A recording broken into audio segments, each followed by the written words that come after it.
دیکھیں بہت سارے افراد ہیں، ہر مسئلے میں وہ کچھ نہ کچھ جواب لے آئیں گے، ہر مسئلے میں جواب لے آئیں گے۔ خلافت کا مسئلہ اس میں جواب لے آئیں گے، امامت کا مسئلہ اس میں جواب لے کے آ جائیں گے، باقی جتنے بھی مسائل ہیں سب میں کوئی نہ کوئی جواب پیش کریں گے، بات کا انکار کر دیں گے۔ لیکن جیسی جناب سیدہ سلام اللہ علیہ کی شخصیت آئے گی، یا تو وہ انکار کریں گے کہ نہ ایسی کوئی بات نہیں تھی، جناب سیدہ گھر سے باہر نہیں گئی تھی، جناب سیدہ مسجد نبوی تشریف نہیں لے کے گئی تھی، جناب سیدہ نے فتق کا مطالبہ نہیں کیا تھا، جناب سیدہ کو فتق دے دیا گیا تھا، اس طرح کی باتیں کرے گا، انکار کرے گا۔ لیکن اگر کوئی انکار نہیں کرے گا تو اس کے پاس کوئی راستہ نہیں بچتا۔ اتنی اولی العزم شخصیت ہے جناب سیدہ زہرا۔ میں گفتگو کو اس نہج پر آج کی حد تک نہیں لے کے جانا چاہ رہا تھا، لیکن بات چل پڑی تو یہ جملہ عرض کر، یہ فاطمہ شناسی اور سیدہ کی سیرت کو سمجھنے کا اساسی نقطہ ہے، اس لیے کہ اور باقی جو فضیلتی پہلو ہیں وہ بجائے خود ہیں جو ہزاروں کی تعداد میں، لیکن وہ راز کی جس کی وجہ سے اللہ نے جناب سیدہ کو بھیجا ہے، اور وہ وجہ کہ جن کی وجہ سے ایام فاطمیہ کو منانے کی تاکید ہے، اور ان ایام کو محرم کی طرح سے منایا جانا چاہیے۔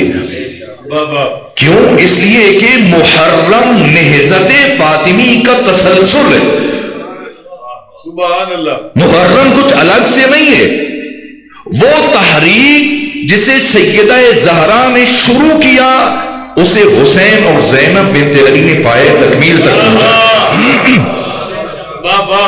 اس لیے ان دو کو سامی زہرا اپنے ساتھ لے کر گئے، ایک طرف حسین ہے دوسری طرف زینب ہے، بنو ہاشم کی خواتین کے جھرمٹ میں لے کے گئے۔ تو میں یہ عرض کر رہا تھا کہ کرامن کاتبین دائماً ساتھ ہے، کوئی وقت نہیں، انسان جب تک زندہ ہے، بیمار ہے تب، اور اگر صحت مند ہے تب نیکی کر رہے گناہ کر رہے، ہر حال میں کبھی بھی۔ اور اسد اللہ غالب پریشان رہے، اور پریشانی کے اظہار اس شعر میں کیا، کہا کہ پکڑے جاتے ہیں فرشتوں کے لکھے پہ ناحق، آدمی کو بھی ہمارا دم تحریر بھی تھا۔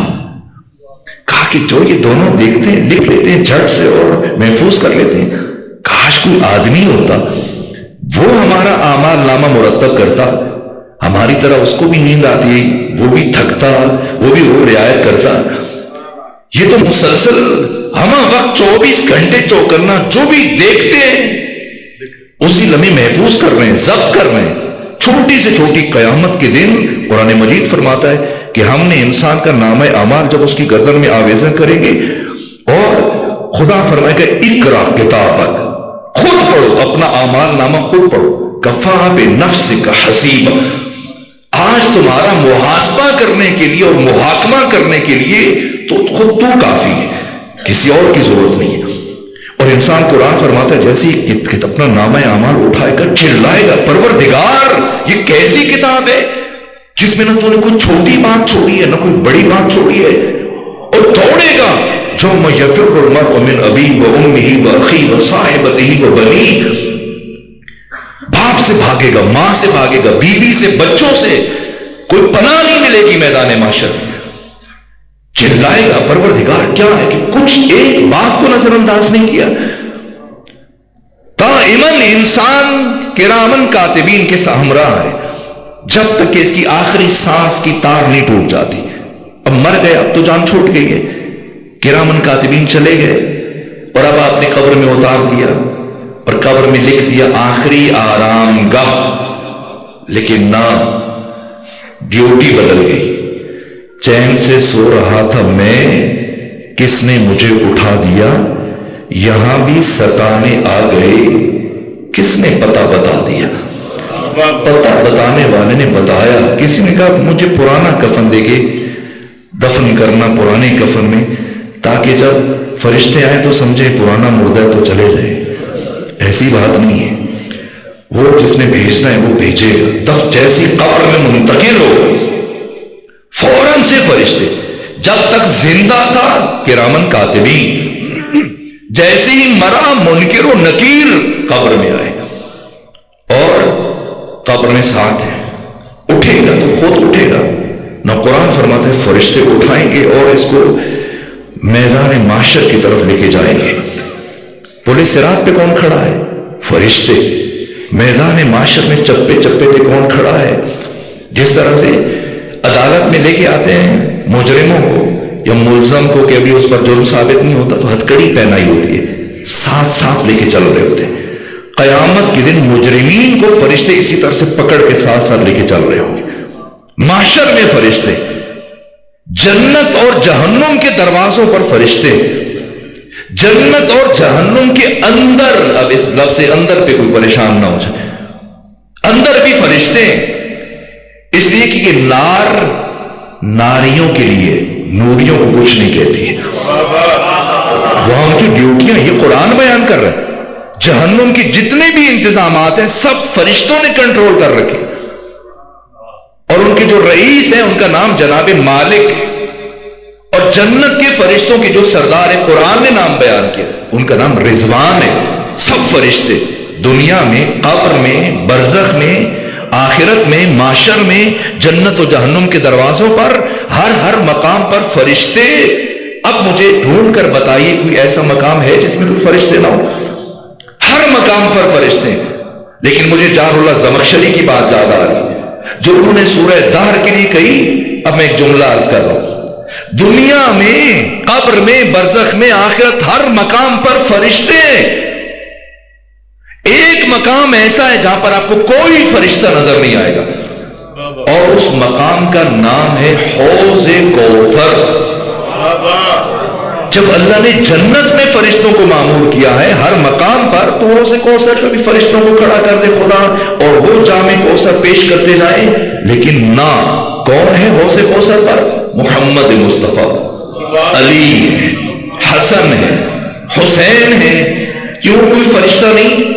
اس لیے کہ اللہ کی غیرت نے یہ برداشت نہ کیا، اللہ کی غیرت نے یہ گوارا نہ کیا کہ جس حوض اور چشمے کو سیدہ زہرا کے ساتھ منسوب کیا یہاں پر کوئی فرشتہ کھڑا ہو جائے. نہ اسی بیوی کے بابا ہوں، اسی بیوی کے شوہر ہوں، اسی بیوی کے بیٹے ہوں. یہ فاطمہ ہے. فاطمہ ناموس پروردگار ہے. فاطمہ جہاں انسان کے سر خم ہے. میرے عزیزوں، تمہید اس روڈ پہ بڑھی کہ وقت نہیں رہا کہ میں بات کو آگے بڑھاؤں. جو معافی زمین جو باتیں ذہن میں لایا تھا وہ رہ گئی، میں کل آپ کی خدمت میں عرض کروں گا. ہمارے پاس کچھ بھی اثاثہ نہیں ہے. میدان محشر وہ میدان دیکھیں، ابھی اگر ہماری موت ہوئی تو ہمارے مرنے سے لے کر قیامت تک طویل عرصہ، ممکن ہے ہزاروں سال ہو، ممکن ہے لاکھوں سال. لاکھوں سال ہمیں لہد میں رہنا پڑے، مٹی کے گڑھے میں گزارنے پڑے. اس طویل عرصے میں اگر کوئی امید کی شمع ہے تو اس کا نام فاطمہ زہرا سے. سبحان اللہ. اگر میدان محشر میں کوئی چیز ہمیں نجات دے سکتی ہے تو محبت فاطمہ ہے.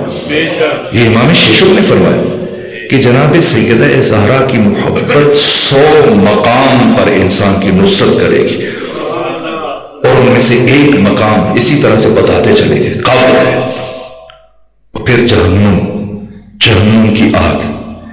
یہ اب بات آئی تو عرض کروں، یہ آپ کے گھروں میں ایک کتاب موجود ہے، شاید ہی کوئی مومن اس کے گھر میں یہ کتاب نہ ہو. مفاتیح الجنان سب کے گھروں میں، مسجدوں میں. یہ کس نے لکھی ہے؟ شیخ عباس قمی نے لکھی. شیخ عباس قمی علیہ الرحمہ.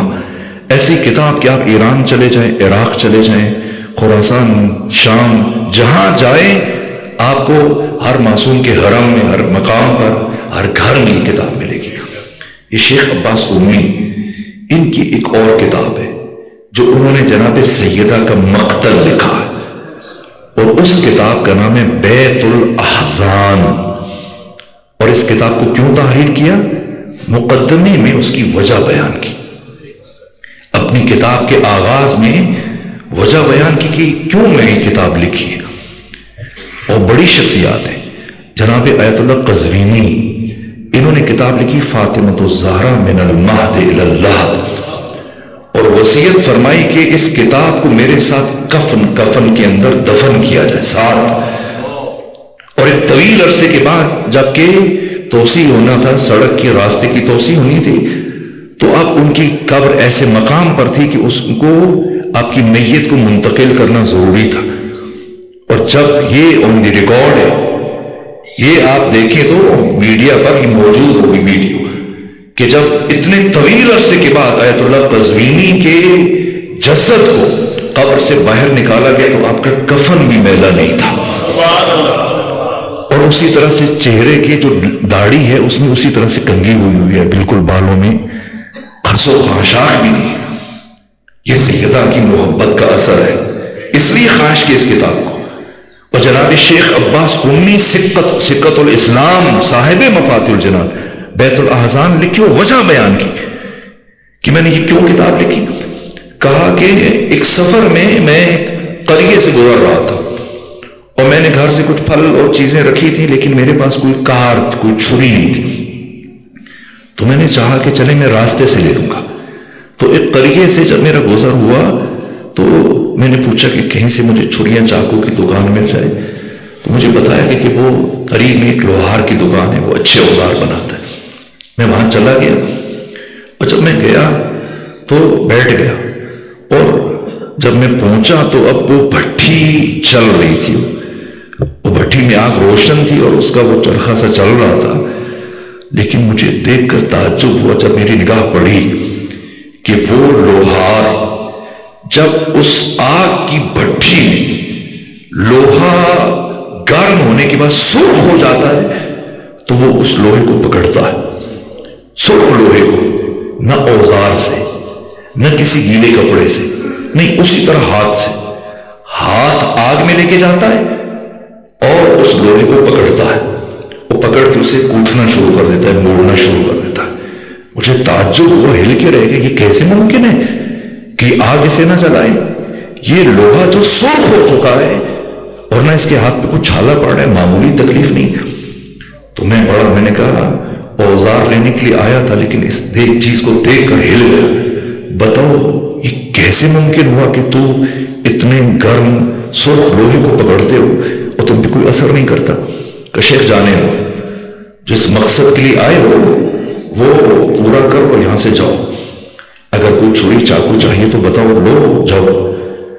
شیخ نے کہا، شیخ عباس قمی صاحب مفاتیح الجنان، کہ نہیں، جب تک میرے سوال کا جواب نہیں دو گے میں یہاں سے نہیں جاؤں گا. میں تجھے اللہ کی قسم دیتا ہوں، مجھے بتاؤ راز کیا ہے. کہ شیخ اس شرط پہ بتاؤں گا کہ اس راز کو کسی کے سامنے عیاں نہ کرنا. کیا بتایا؟ وہ لوہار کہتا ہے کہ میں نے ایک دن جب اپنی دکان میں تھا اور گرمیوں کے ایام تھے، ایک خاتون آئی میری دکان پر اور اس نے آ کر مجھ سے کہا کہ 3-4 دن سے میرے گھر میں فاقہ ہے اور میرے چھوٹے چھوٹے بچے ہیں، میرے شوہر کی موت ہو چکی ہے، کوئی ایسا رشتہ دار بھی نہیں، سب نے منہ پھیر لیے، اور محلے کی ایک دکان سے میں گھر کے لیے سودا سلف خریدتی تھی اور اب مقروض ہونے کے باعث سے اس نے مجھے مزید یہ سودا سلف دینے سے انکار کر دیا. 4تھا دن ہے، میرے گھر میں فاقہ ہے اور اب ڈرتی ہوں کہ کہیں بھوک کی وجہ سے میرا کوئی بچہ مر نہ جائے، اس لیے تم مجھے کچھ قرض دے دو یا میری مدد کر دو. تو لوہار کہتا ہے جب وہ خاتون مجھ سے یہ بات کہہ رہی تھی تو میری نگاہ اس کے چہرے پر پڑی، خوبصورت تھی. تو میرے دل میں گناہ کی خواہش پیدا ہوئی اور میں نے اس مدد کو گناہ سے مشروط قرار دیا کہ اس صورت میں تمہیں رقم دوں گا اگر تم گناہ کے لیے آمادہ ہو جاؤ. کہا جب میں نے یہ بات کہی تو وہ خاتون رو پڑی اور کہا کہ شاید تم مجھے نہیں جانتا، میں سید زادی ہوں، میرا تعلق اولاد فاطمہ سے ہے اور تو جو خواہش کر رہا میں اس کا گمان بھی نہیں کر سکتی. وہ لوہار کہتے ہیں کہ جب میں نے یہ بات سنی اور بی بی کا نام سنا تو مجھ پہ لرزہ طاری ہوا، کپ کپی طاری ہوا، میں شرمندہ ہوا اور میں نے اس کی مدد کر دی اور ہاتھ جوڑ کے اسے معافی مانگی کہ قیامت کے دن اپنی دادی سے میری شکایت نہ کرنا، نادانی میں جہالت میں مجھ سے غلطی ہو گئی، مدد کی، رخصت کیا۔ اس کے بعد بیٹھا اور اپنا کام شروع کرنا چاہا تو مجھ سے کام ہو نہیں رہا تھا، پریشان تھا، یہاں تک کہ بار بار جناب سیدہ سے عذر خواہی کر رہا تھا کہ اسی دوران میں نے محسوس کیا کہ اب مجھے گھر چلے جانا چاہیے۔ گیا، تھکاوٹ تھی، روحی طور پہ خستہ تھا، اور جا کے لیٹا تو میری آنکھ لگ گئی، اور جب آنکھ لگی تو میں نے جناب سیدہ کو خواب میں دیکھا اور انہوں نے یہ جملہ کہا اے لوہار، آج تو نے میرے نام کا حیا کیا، میرے نام کا ادب کیا، اور میری بیٹی کی مدد کر دی، میری نسل سے سیدزادی کی مدد کر دی، میرے نام کا حیا کیا۔ میں فاطمہ زہرا تم سے وعدہ کرتی ہوں کہ میں ہمیشہ کے لیے دنیا اور آخرت کی آگ کو تم پر حرام قرار دیتا کہ شیخ وہ دن ہے اور آج کا دن ہے کہ میں آگ میں ہاتھ ڈالتا ہوں اور آگ مجھ پر اثر نہیں کرتی۔ فاطمہ، کسی نے امام صادق سے پوچھا لفظ فاطمہ کا معنی کیا؟ فرمایا فاطمہ یعنی ہماری جدہ طاہرہ کی اگر کوئی معرفت رکھتے ہوئے دنیا سے جائے تو اللہ اس پر جہنم کی آگ کو حرام کر دے۔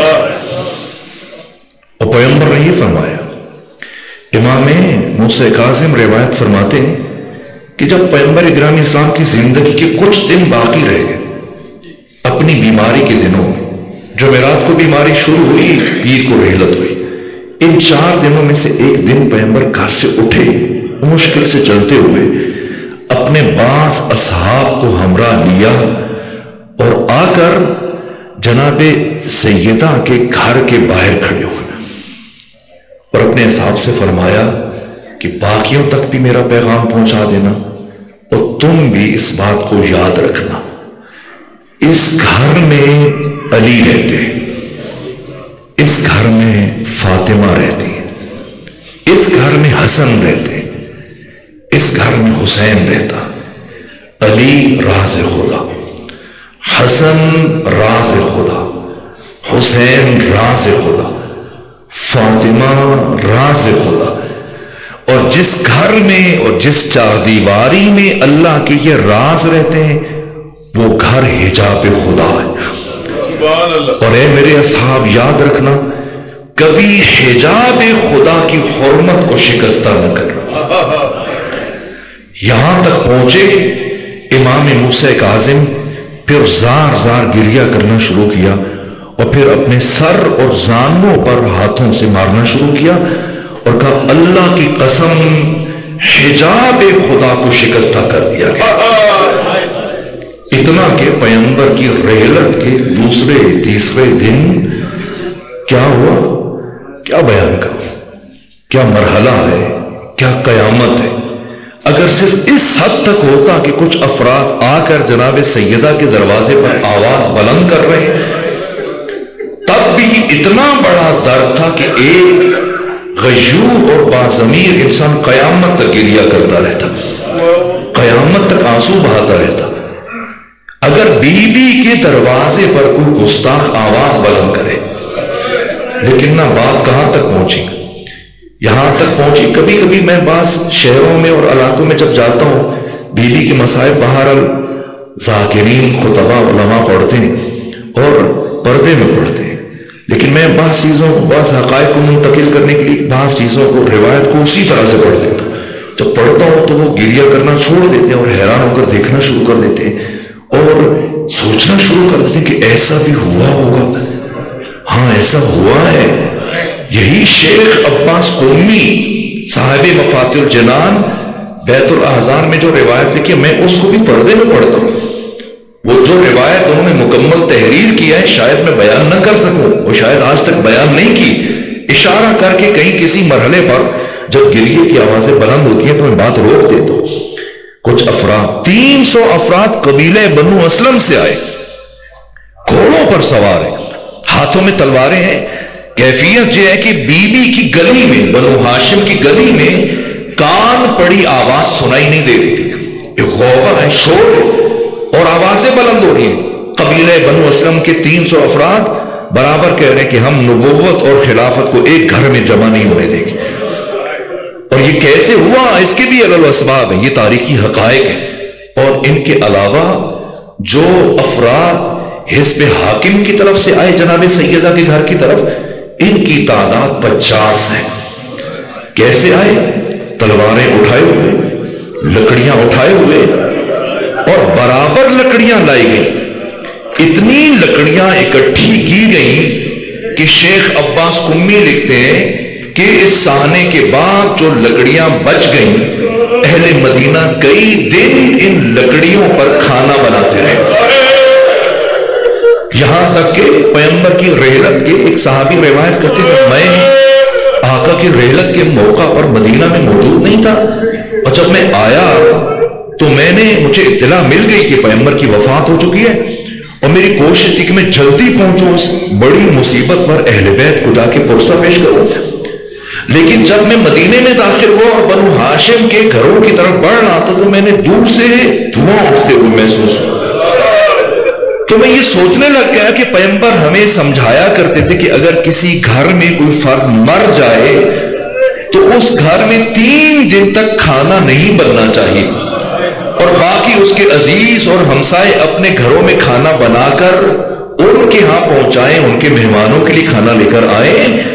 شاید مسلمانوں نے ان کے اہل بیت کی نسبت اس وصیت کو نظر انداز کیا اور کھانا بنا کے نہیں لے کے گئے، تو اب ان کے گھر میں کھانا بن رہے، کہ میں اس بات پہ دکھی تھا۔ لیکن جب میں بنو ہاشم کی گلی میں پہنچا تو بات کچھ اور تھی۔ کیا ہوا؟ کہا میں نے دیکھا کہ در فاطمہ زہرا آگ کے شعلوں کی لپیٹ میں، اور میں سراپا حیرت بنا کھڑا یہ منظر دیکھ رہا تھا، یہاں تک کہ ایک فرد جو حملہ آور گروہ کا سرغنہ تھا وہ آگے بڑھ کے آوازیں بلند کر رہا تھا، اور اس نے کچھ افراد کو مامور کیا کہ تم لکڑیوں کے ذریعے سے اس دروازے کو دھکے رو گراؤ۔